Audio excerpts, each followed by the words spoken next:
નમસ્કાર મિત્રો, સ્વાગત છે તમારું અમારી YouTube channel Gujarat jobs and ન્યૂઝમાં.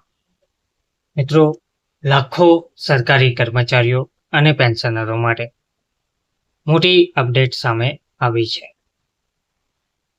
18 મહિનાના બાકી ડીએ એરિયર્સની જાહેરાત સાથે 56% વધારા સાથે પગાર પેન્શનમાં પણ મોટો ફેરફાર જોવા મળી રહ્યો છે.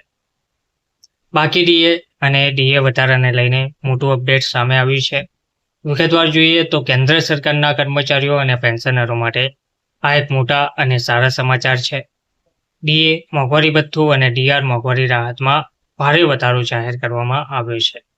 આ સાથે 18 મહિનાના ડીએનું એરિયર્સ પણ ચૂકવવામાં આવશે. આ સમાચારથી લાખો કર્મચારીઓ અને પેન્શનરોને રાહત મળી છે, જેઓ લાંબા સમયથી આ નિર્ણયની રાહ જોઈ રહ્યા હતા. ડીએમાં લગભગ 3% એટલે કે 56% જેટલો વધારો અને પગાર પેન્શનમાં ફેરફારથી કર્મચારીઓની આવકમાં મોટો વધારો જોવા મળશે. આ પગલું તેમની નાણાકીય સ્થિતિને મજબૂત બનાવશે. એટલું જ નહીં, પરંતુ બજાર પર પણ તેની સકારાત્મક અસર પડશે. તો આ નિર્ણયના દરેક પાસાને આપણે વિગતવાર જોઈએ તો ડીએ એરિયર્સ અને પગાર પેન્શનમાં ફેરફાર. કેન્દ્ર સરકારે તાજેતરમાં જાન્યુઆરી 2020થી જૂન 2021 સુધીના બાકી રહેલા 18 મહિનાના ડીએનું એરિયર્સ ક્લિયર કર્યું છે. આ સિવાય ડીએમાં 56%નો વધારો કરવામાં આવ્યો છે. કર્મચારીઓ અને પેન્શનરોની લાંબા સમયથી ચાલી રહેલી માંગણીઓને ધ્યાનમાં રાખીને આ નિર્ણય લેવામાં આવી રહ્યો છે. ડીએ મોંઘવારી ભથ્થું શું છે? તો મોંઘવારી ભથ્થું ડીએ એ સરકારી કર્મચારીઓ અને પેન્શનરોને મોંઘવારીની અસરોમાંથી રાહત આપવા માટે આપવામાં આવતું ભથ્થું છે. આ તેમના મૂળભૂત પગારની નિશ્ચિત ટકાવારી છે, જે ફુગાવાના દરને ધ્યાનમાં રાખીને સમય પર સુધારેલ છે.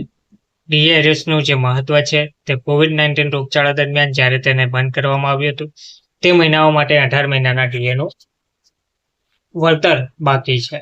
આ નિર્ણયથી લાખો કર્મચારીઓ અને પેન્શનરોને નાણાકીય લાભ મળશે. બજારમાં રોકડનો પ્રવાહ વધશે. કર્મચારીઓની ખરીદ શક્તિ મજબૂત કરવામાં આવશે. ડીએમાં 3%નો વધારો થતાં હવે શું અસર જોવા મળશે? તો સરકાર ડીએમાં 3%નો વધારો કરવાથી 56% ડીએ થઈ જશે.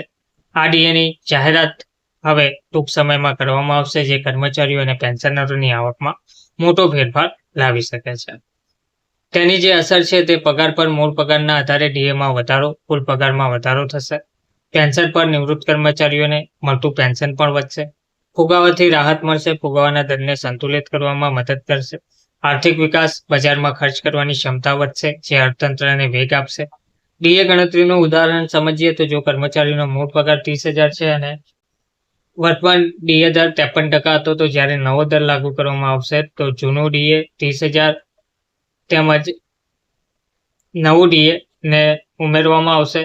તો તેનાથી સ્પષ્ટ થાય છે કે ડીએમાં વધારાનો સીધો ફાયદો કર્મચારીઓને જોવા મળશે.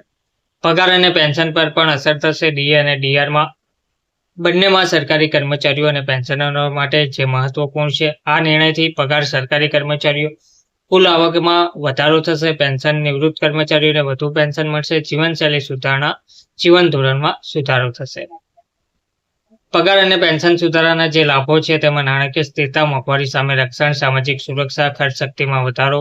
તમામ કર્મચારી હવે પ્રશ્ન એ પણ છે કે 18 મહિનાનું જે બાકી ડીએ ચૂકવવામાં આવી રહ્યું છે અને ડીએ વધારો જે કરવામાં આવશે તેનો તમામ કર્મચારીઓને લાભ મળશે. તો આ લાભ કેન્દ્ર સરકારના કર્મચારીઓને અને પેન્શન ધારકોને જ મળશે. રાજ્ય સરકારના કર્મચારીઓ માટે તેમની રાજ્ય સરકારો પર નિર્ભર રહેશે, કારણ કે રાજ્ય સરકારો તેમના સ્તરે નિર્ણયો લે છે. ત્યાર પછી ખ્યાલ આવશે કે કઈ રાજ્ય સરકાર દ્વારા આ વધારો જાહેર કરવામાં આવ્યો છે અને કઈ રાજ્ય સરકાર પહેલા આ વધારો જાહેર કરે છે. ચૂકવણી પ્રક્રિયા કેવી રીતે કરવામાં આવશે? તો સરકારે સ્પષ્ટ કર્યું છે કે બાકી રહેલ ડીએની બાકી રકમ એક સામટી એક વખતની ચૂકવણીમાં ચૂકવવામાં આવશે. આ રકમ સીધી બેંક ખાતામાં ટ્રાન્સફર કરવામાં આવશે. આ માટે કોઈ અલગથી અરજી કરવાની જરૂર રહેશે નહીં. આ નિર્ણયની જે અર્થવ્યવસ્થા પર અસર છે તે આ નિર્ણયથી માત્ર સરકારી કર્મચારીઓને જ ફાયદો થશે નહીં, પરંતુ ભારતીય અર્થતંત્ર પર પણ સકારાત્મક અસર પડશે. બજારમાં રોકડનો પ્રવાહ વધશે. ઉપભોક્તા ખર્ચમાં વધારો થશે. નાના ઉદ્યોગોને ફાયદો થશે. જીડીપી વૃદ્ધિને પણ સમર્થન મળશે. ધન્યવાદ.